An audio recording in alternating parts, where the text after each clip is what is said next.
Catherine Jagiellon was a Polish princess and the wife of John III of Sweden. As such, she was Duchess of Finland, Queen of Sweden and Grand Princess of Finland. Catherine had significant influence over state affairs during the reign of her husband, and negotiated with the Pope to introduce a counter-reformation in Sweden.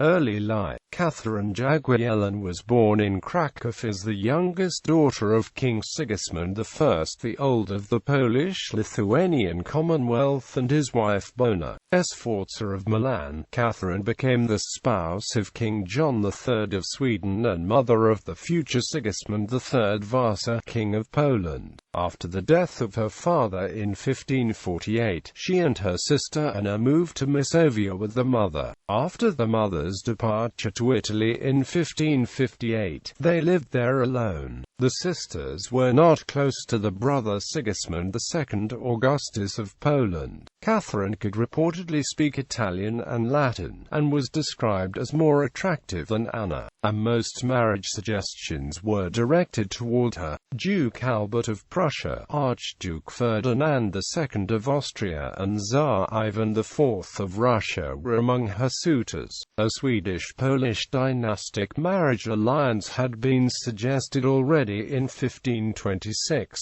that time between her half-sister Hedwig and King Gustav I of Sweden, and in 1555 a marriage was suggested between her and Crown Prince Eric, his brother John. In 1560, John resumed the negotiations on his own initiative and without the consent of Eric XIV. Duchess of Finland. On 4 October 1562, Catherine was married in the Lower Castle of Vilnius, Lithuania, to Duke John of Finland, the second son of Gustav I and half-brother of the then-reigning King Eric XIV. John had not received his brother's permission for the marriage and there were already tensions between them, since John pursued an independent foreign policy. The marriage was conducted in a Catholic ceremony. Catherine brought a large entourage and luxurious possessions, but her actual dowry and inheritance after her mother was never given. The couple set up house in Turku Castle in Turku, Finland.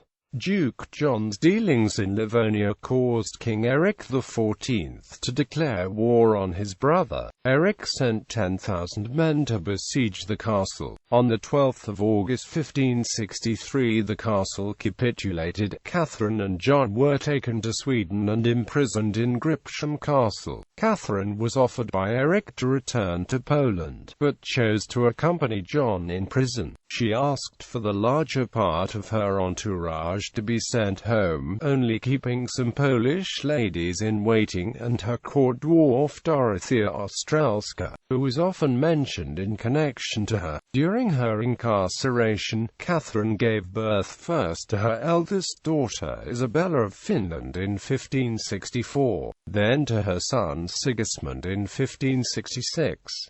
Catherine was used as valuable hostage by Eric, but because of her, the imprisonment was lenient. In October 1567, John reconciled with Eric, and the couple was released. Catherine and John apparently developed a close relationship during the years of imprisonment. Catherine's unsuccessful suitor Tsar Ivan was in negotiations with Eric in hopes of separating her from John and sending her to marry him in Russia. This caused alarm with Catherine and her relations. In popular opinion, this discussion was one of the reasons for the Swedish people's growing dissatisfaction with the increasingly insane Eric. King Eric agreed to hand over Catherine to Ivan, but the Swedish king was deposed before Catherine could be sent away. As his brother John succeeded him, the problem disappeared. Catherine was at Vadstena during the rebellion, another reason which agitated the nobility against Eric XIV and made them encourage the rebellion of Duke John and his brothers Duke Charles, was the marriage of Eric to the commoner Karen Mansdotter, which the nobility regarded as an insult. Catherine played some part in the rebellion. She was a friend of one of Eric's enemies, Ebba Mansdotter, who had an influential position within the nobility, and she was also directly approached by Pontus de Lagarde, who appealed to her to persuade the indecisive John to join the rebellion against the king in protest of his scandalous marriage. According to a witness, she answered, "Pontus, I have heard your advice and the reasons you present well and good, and they are all very correct and just, but hard to realize. My dear friend, show me the courtesy to allow this to remain between us, and I will speak to my lord and husband." After the fall of Stockholm, she made her entrance to the city in a grand procession at the 7th of November 1568. Queen Consort Catherine was crowned Queen of Sweden in the spring of 1569. Her relationship with John III continued to be very good during her lifetime, and there are no extramarital partners known on either side. She had her own Catholic chapel and her own Catholic staff, among them several Catholic monks and priests, which shocked the Protestants. Her court was headed by Jagiellon. As a person, it does not seem to be much slander about her. Her fervent Protestant brother-in-law, the future Charles IX, mentioned her in his chronicle when he described King John. His princess was full of virtue and piety. Still, her faith did come from Rome. Queen Catherine had political influence, and influenced the monarch within many areas, such as his foreign policy and his interest in Renaissance art. It is a revealing fact that the king's diplomatic contacts with the Catholic powers quickly diminish after her death. Foremost, however, she is known to have influenced John III in his religious policy in favor of Catholicism and the Counter-Reformation. Just as the next queen and spouse of John III, Gunilla, would influence his religious policy in favor of Protestantism. After having become queen, she attracted international attention as a Catholic queen in a Protestant nation, with the position of being able to introduce a Counter-Reformation. In the papal curia in Rome, she was seen as a Catholic and a heretic surrounding. The same year she became queen. Her Polish advisor coadjutor Martin Kroma encouraged her to convert John III to Catholicism. She answered that she was willing, but that the monarch and the public would not accept it. Cardinal Comendan asked her sister, the Polish Queen Anna Jagiellon, to support her in her religious political task, and through Anna, she made contact with the papal curia in Rome. A conflict arose between Catherine and Pope Pius V after it became known that she had received the communion subutra, something which had been banned in the Trident meeting and since then regarded as a sign of heresy. In 1572, she asked for 2 papal advisers, and was given the Polish Jesuit Johann Hubst as her confessor. From 1572, Queen Catherine was in direct contact with Cardinal Stanislaus Hosius, who declared that he would serve as her support and ally in the work of counter-reformation in Sweden and her messenger to the Pope. In the autumn of 1572, Catherine applied for dispensation to be given the right to receive the communion subutra, as well as to be given certain dispensations regarding fasting. Her demands are seen as a way for John III to investigate how far the Catholic Church would be willing to go to introduce a counter-reformation, as certain changes would have to be made to make it possible. John III launched a new church order called the Red Book. This was a form of mix between Protestantism and Catholicism that reintroduced numerous Catholic customs in the ceremonial life of the Swedish Church, one of them being the use of Latin, which aroused a great deal of opposition. Queen Catherine, Queen Anna, Cardinal Hosius and the Pope negotiated for several years about this, and Catherine pointed out that without certain dispensations for Sweden, a counter-reformation would not be possible. In 1574, she was given absolution and dispensation regarding the fasting, but as the Pope refused dispensation regarding the communion, she refused to take communion altogether.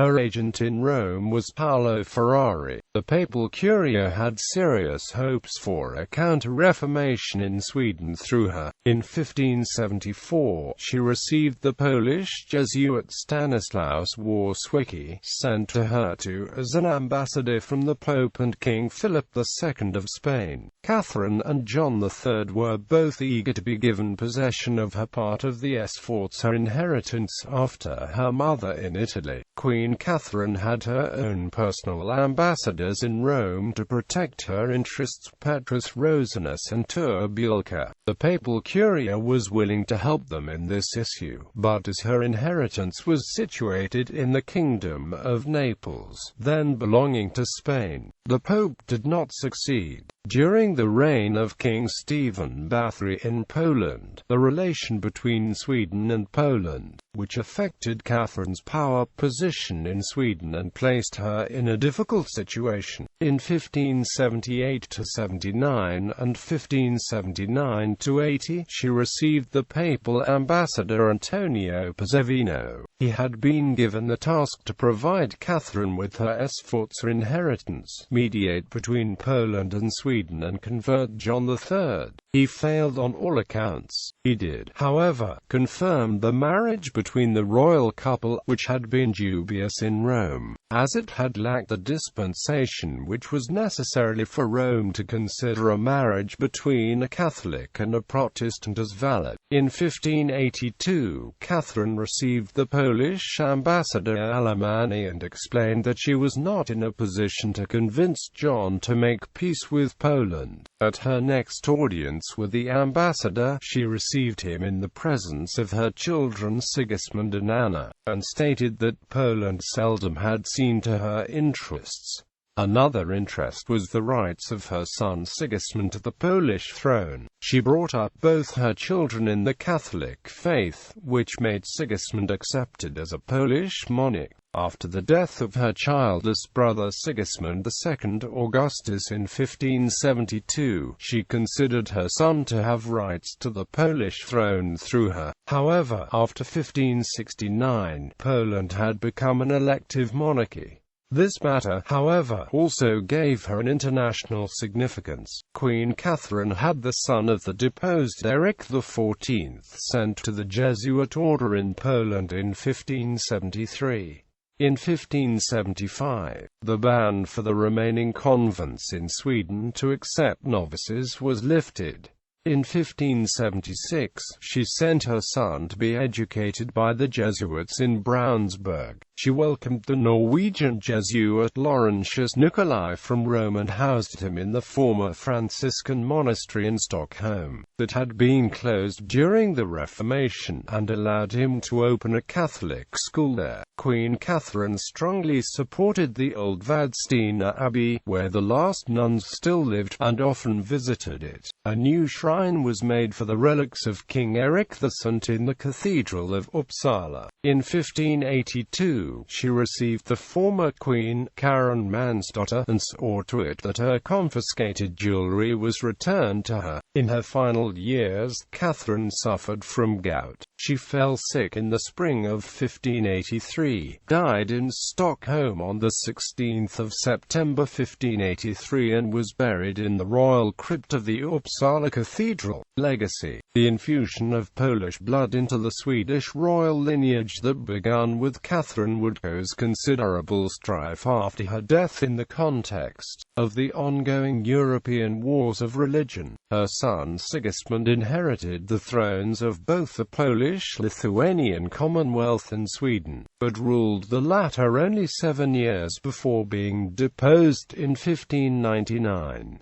Sigismund and his descendants, as Catholic kings, would continue to lay claim to de facto Protestant Sweden over the following century. The succession dispute contributed to the outbreak of several destructive wars until a massive Swedish invasion in the 1650s nearly broke up the Polish-Lithuanian Commonwealth. Polish claims to the Swedish throne were finally relinquished in the 1660 Treaty of Oliva. The image of Catherine Jagiellon enjoyed a resurgence in 19th and 20th century Finnish culture and art. John and Catherine were the only Swedish monarchs to reside in the Finnish part of the Swedish realm for any length of time, and their alleged fondness for the land inspired Finnish nationalists. The religious issues that made Catherine unpopular with her contemporaries were by then long obsolete, and it has instead become traditional to depict her as a compassionate and loyal queen. The first version of the later famous royal palace of Drottningholm was founded for and named after her ancestry.